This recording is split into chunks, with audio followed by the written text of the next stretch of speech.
नमस्कार, breaking tube में आपका स्वागत है। पॉलिटिक्स विद अवनीश विद्यार्थी के एपिसोड में आज हम बात करेंगे सहारनपुर की। सहारनपुर जिसको गन्ने की मिठास के लिए जाना जाता है, इन दिनों राजनीति की कड़वाहट से तप रहा है। यहाँ की विपक्षी जमीन के दो राजनीतिक दिग्गज व्यक्तिगत टकराव की लगातार इबारत लिख रहे हैं। एक और है राहुल गांधी के चहेते और सहारनपुर के सांसद इमरान मसूद, तो दूसरी तरफ है अखिलेश यादव की आंखों के तारे सपा विधायक आशू मलिक। ये टकराव सिर्फ दो राजनीतिक चेहरों का टकराव नहीं, बल्कि दो विचारों का है, दो पार्टियों के भीतर की खींचतान का है, और यही गठबंधन की गंभीरता की असली परीक्षा भी है। इमरान मसूद लंबे समय तक चुनावी हार का स्वाद चख रहे थे। इमरान मसूद 2012 के विधानसभा चुनाव में हारे, 2014 के लोकसभा चुनाव में हारे, इसके बाद 2017 के विधानसभा चुनाव में फिर हारे, और फिर 2019 के लोकसभा चुनाव में भी वो हारे। लेकिन 2024 में उनकी किस्मत ने करवट बदली। लोकसभा के चुनाव में इंडिया गठबंधन यानी समाजवादी पार्टी कांग्रेस से गठबंधन हुआ। कांग्रेस पार्टी के टिकट पर वो उम्मीदवार थे और आखिरकार उनको जीत मिल गई। वो सहारनपुर से एमपी बन गए। लेकिन जीत के बाद उन्होंने ऐसा दावा कर दिया जिसके बाद समूचे इंडिया गठबंधन यानी सपा कांग्रेस के गठबंधन में दरार पैदा हो। उन्होंने बयान दे दिया कि मैं अपने दम पर चुनाव जीता हूं, किसी ने मेरी मदद नहीं की। किसी के रहमो करम पे इमरान मसूद ना एमपी बना और ना इमरान मसूद किसी के रहमो करम पे जिंदा है। दम है तो आ जाए ना चुनाव लड़ने के लिए, और जिसे लेकर अपना गठड़ा गठबंधन लेकर घूमना होगा घूमता फिरिए भैया। मुझे नहीं जरूरत है।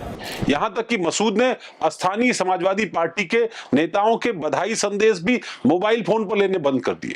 समाजवादी पार्टी के नेताओं का तो ये तक आरोप है कि उनके नंबर तक ब्लॉक कर दिए। इधर समाजवादी पार्टी के विधायक आशू मलिक, जो सहारनपुर देहात सीट से विधायक हैं, मुलायम सिंह यादव के समय से ही लगातार समाजवादी पार्टी में उनका कद बढ़ता रहा है। अब वो अखिलेश यादव के दुलारे माने जाते हैं।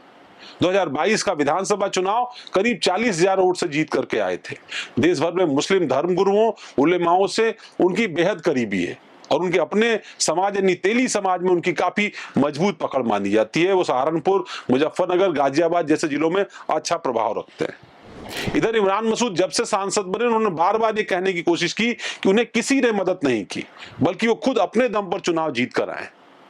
इस पर आशू मलिक समेत तमाम समाजवादी पार्टी के विधायक चुप्पी बनाए रहे।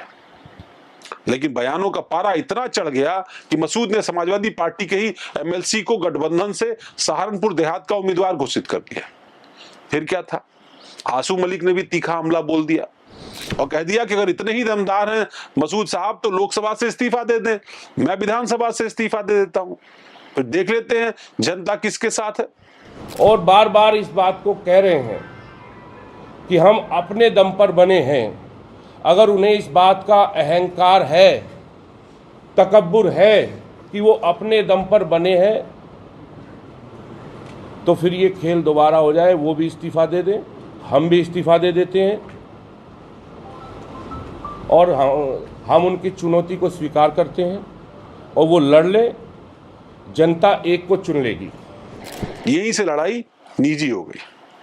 अब आप मेरे खिलाफ थे, आपने मेरी मदद नहीं की, जैसे आरोप प्रत्यारोप चलने लगे और रोज बयान हो रहे हैं सोशल मीडिया पर। तो सहारनपुर के आप ये पटे पड़े हैं बयान। इमरान मसूद का दावा था कि आशू ने लोकसभा के चुनाव में उनकी मदद नहीं की, बल्कि साइलेंट विरोध किया। इधर आशू मलिक का कहना है उनकी अपनी भाभी का निधन हुआ था, बावजूद इसके वो लगातार क्षेत्र में गठबंधन का प्रचार कर रहे थे। अपने हुए लगातार हमले को लेकर के उन्होंने कहा है कि जिस तरीके के हमले मुझ पर हो रहे हैं, इसमें हमारी जिम्मेदारी नहीं है, जनता ने जिताया है, किसी को घमंड नहीं करना चाहिए। दरअसल ये पहली बार नहीं है जब इमरान मसूद और आशू मलिक आमने सामने। 2022 के विधानसभा चुनाव से पहले इमरान मसूद कांग्रेस छोड़कर समाजवादी पार्टी में आए। उन्हें उम्मीद थी कि समाजवादी पार्टी की सरकार बनेगी, जाहिर सी बात है उनका रसूख भी बढ़ेगा, उन्हें कुछ सीटें चाहिए थी। पर अखिलेश यादव ने ऐन वक्त पर मना कर दी, खासतौर पर बेहट की सीट। मसूद बेहद नाराज हुए। ये सीट मौलाना बुखारी के दामाद उमर अली की थी।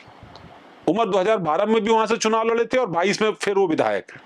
टिकट नहीं मिला, भाव भी नहीं मिला, सरकार आएगी इस बात का उम्मीद था, पर सरकार भी नहीं आई। असंतुष्ट इमरान कुछ समय बाद ही समाजवादी पार्टी छोड़कर बीएसपी में चले गए। मायावती ने उन्हें मंच पर सम्मान दिया, पार्टी में शामिल कराया और इमरान की भाभी खदीजा मसूद को मेयर का टिकट भी दे दिया। जब इमरान के परिवार को मेयर का टिकट मिला तो समाजवादी पार्टी नेतृत्व ने आशू मलिक के भाई नूर हसन को टिकट दे दिया। दोनों खेमों की सीधी भिड़ंत हो गई सहारनपुर में। परिणाम क्या हुआ? दोनों चुनाव हार गए और बीजेपी का एक ऐसा उम्मीदवार जिसके अपने समाज के 2000 वोट भी नहीं थे सहारनपुर में, वो चुनाव जीत गया। तो यह हार न सिर्फ चुनावी हार थी बल्कि दो खेमों के लिए भी बड़ा झटका और साथ ही साथ एक सबक भी थी। और शायद दोनों खेमों ने इस बात से सबक भी लिया। लोकसभा चुनाव में दोनों एक दूसरे का प्रचार कर रहे थे, एक दूसरे के समर्थन में थे। अब जब इमरान मसूद ये दावा कर रहे हैं कि वो सहारनपुर देहात से समाजवादी पार्टी के एमएलसी शाहनवाज खान को विधानसभा का चुनाव लड़ाएंगे, वो शाहनवाज खान जो कभी आजम खान का करीबी हुआ करता था, यानी सीधा मुकाबला आशू मलिक से। वो यह भी कह रहे हैं कि गठबंधन हुआ तो भी और नहीं हुआ तो भी वो इस सीट पर दावा ठोकेंगे। उधर आशू मलिक साफ कह चुके हैं कि अगर इतना ही जोश है तो दोबारा चुनाव लड़ लें, जनता तय कर देगी कौन बड़ा नेता है। समाजवादी पार्टी और कांग्रेस दोनों ही इंडिया गठबंधन का हिस्सा है। सीटों का बंटवारा होना अभी बाकी है, लेकिन इमरान मसूद की तरफ से खुलेआम सीटों की दावेदारी और बयानबाजी गठबंधन को कमजोर करने वाली मानी जा रही है। इधर आशू मलिक और दूसरे पार्टी के जो समाजवादी पार्टी के विधायक हैं, उन्होंने भी इमरान के खिलाफ मोर्चा खोल दिया है। अगर पार्टी नेतृत्व ने समय रहते हस्तक्षेप नहीं किया तो सहारनपुर में इंडिया गठबंधन आंतरिक विघटन का शिकार हो जाएगा। इमरान मसूद पुरानी राजनीतिक विरासत से जुड़े हैं। काजी मसूद की विरासत सहारनपुर और उस इलाके में सब जानते हैं। आजम खान के कमजोर होने के बाद से इमरान मसूद लगातार इस बात की कोशिश कर रहे थे कि वो पश्चिम की सियासत में मुस्लिम नेतृत्व के तौर पर स्थापित हो। इधर आशू मलिक नई पीढ़ी के नेता हैं, संगठन और समाज दोनों की नब्ज समझ रहे हैं। सहारनपुर महज एक सीट नहीं है, आज घमंड, रणनीति और अस्तित्व की जंग का रणक्षेत्र बन चुका है। तो क्या 2027 तक की लड़ाई सिर्फ बयानबाजी तक सीमित रहेगी या वाकई एक दिन दोनों नेता इस्तीफा देकर आमने सामने हो जाएंगे? अब अखिलेश और राहुल अपने चहेतों का मतभेद कैसे दूर कराएंगे, ये सबसे बड़ा सवाल है। उस दौर में मुस्लिम सियासत के लिए इसलिए भी बड़ा सवाल है जब लगातार चुनौतियां मिल रही हैं। एक दौर यह आ गया था कि उत्तर प्रदेश से मुस्लिम समाज का लोकसभा में प्रतिनिधित्व नहीं दिख रहा था। उस दौर में जब आजम खान की सियासत जो पश्चिम को खास तौर पर डोमिनेट करती थी, वो धीरे धीरे उनके जेल जाने से, मुकदमों की एक लंबी फहरिस्त होने के नाते, कई मामलों में उनको सजा हो जाने के नाते बेहद कमजोर हुई। तो ऐसे में मुस्लिम नेताओं के बीच वर्चस्व की लड़ाई समूचे पश्चिम उत्तर प्रदेश में दिखाई पड़ रही है। आज से ही किसको पश्चिमी उत्तर प्रदेश में टिकट मिलेगा नहीं मिलेगा, इसको लेकर के रणनीतियां बनाया जाना, ये लगातार काम चल रहा है। विधानसभा चुनाव तक तो जाने क्या क्या पश्चिम उत्तर प्रदेश की सियासत को देखने को मिलेगा। इधर बीजेपी भी पूरी मुमकिन कोशिश कर रही है पश्चिम के गढ़ को एक बार फिर अपने कब्जे में रखने के लिए, और इसके लिए भी कई अलग अलग तरह की रणनीतियां बन रही है। उधर भीम आर्मी भी एक अच्छी शक्ति के तौर पर पश्चिमी उत्तर प्रदेश में उभरी है। ऐसे में बीएसपी किस तरीके से काउंटर करेगी, इस बात को भी देखने के लिए सब लोगों को इंतजार रहेगा। आकाश आनंद की वापसी जरूर बीएसपी में हुई है, लेकिन वो पश्चिमी उत्तर प्रदेश की सियासत में क्या कंट्रीब्यूट कर पाएंगे? सब जानते हैं कि मायावती भी पश्चिम से ही आती हैं, उनका अपना गृह क्षेत्र भी पश्चिम में ही है। वो लगातार पश्चिम में कई सारे क्षेत्रों का विधानसभा और लोकसभा में प्रतिनिधित्व भी कर चुकी हैं। तो पश्चिम की सियासत में दिग्गज तो बहुत है, लेकिन आजम खान के पराभव के बाद, उनके कमजोर होने के बाद एक वैक्यूम बना है, और उस स्पेस को कौन भर पाएगा, इस बात के लिए वर्चस्व की जंग जारी है। पॉलिटिक्स विद अवनीश विद्यार्थी का एपिसोड आपको कैसा लगा? अपनी प्रतिक्रिया आप जरूर हम तक साझा करिएगा।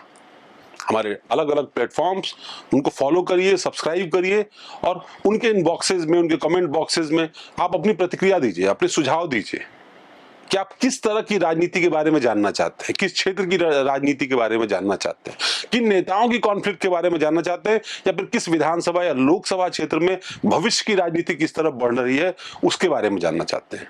मुझे मालूम है कि बहुत सारे ऐसे लोग हैं जिनको खुद स्थानीय स्तर की राजनीति की बहुत जानकारी है। तो आप अपनी राय, अपना सुझाव और अपना आइडिया भी हमें दे सकते हैं। हम पूरी कोशिश करेंगे कि उसको अमल में लाया जाए।